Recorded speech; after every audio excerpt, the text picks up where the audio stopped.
నా పేరు అమ్మ, మాది విశాఖపట్నం. మాకు ఒక పాప. మా ఆయన గారు కూలి పనికి వెళ్తారు, నేను వెళ్ళేదాన్ని అప్పుడు. ఇప్పుడు డాక్టర్ గారు వెళ్ళొద్దన్నారు, ముడుకులు సలుపులు, తర్వాత కాలు బాగలేదు అసలు మేను.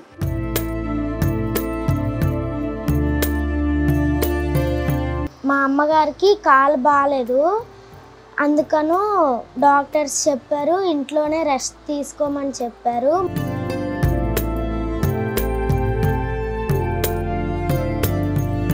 చదివించుకుందామని ఎంతో ఆశతో ఉన్నప్పటికీ ఇంతలోకి నాకు అదే హెల్త్ బాగోపోవడం వల్ల చదివించుకోలేకపోయాం. మేము ఇబ్బంది పడినందువల్ల మేడం గారికి కొంచెం అడిగాము, మేడం గారు హెల్ప్ చేసినారు.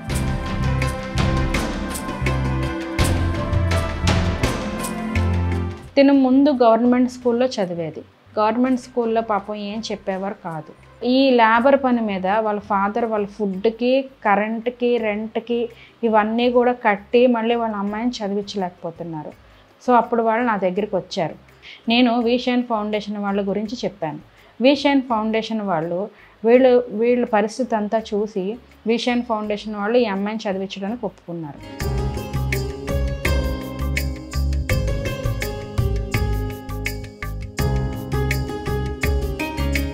నాకు ప్రైవేట్ స్కూల్లో వేశారు, చదివిస్తున్నారు. బుక్స్, బ్యాగ్ అన్నీ, ఫీజు మొత్తం అన్నీ చూసుకుంటున్నారు. అప్పటి నుంచి నేను ప్రైవేట్ స్కూల్లో చదువుతున్న దగ్గర నుంచి నాకు కొంచెం స్టడీ బాగుంది. ఫీజుకి, బూట్లకి, యూనిఫామ్కి, బ్యాగ్కి 34,000 అయింది.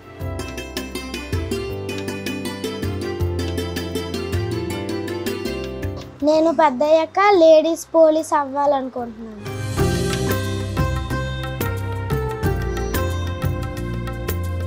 విషన్ ఫౌండేషన్ వాళ్ళు హెల్ప్ చేసినందుకు వీళ్ళ పేరెంట్స్ అందరూ కూడా హ్యాపీగా ఉన్నారు.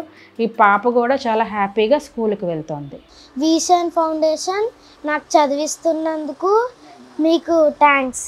మా పాప చదివినందుకు మేము ఇబ్బంది పడుతుంటే జీసైన్ సంస్థ సాయం చేశారు. మేము టెన్షన్ ఉండేది, కానీ ఇప్పుడు బాగా చదువుతుంది సాయం చేసిన కాడి నుంచి.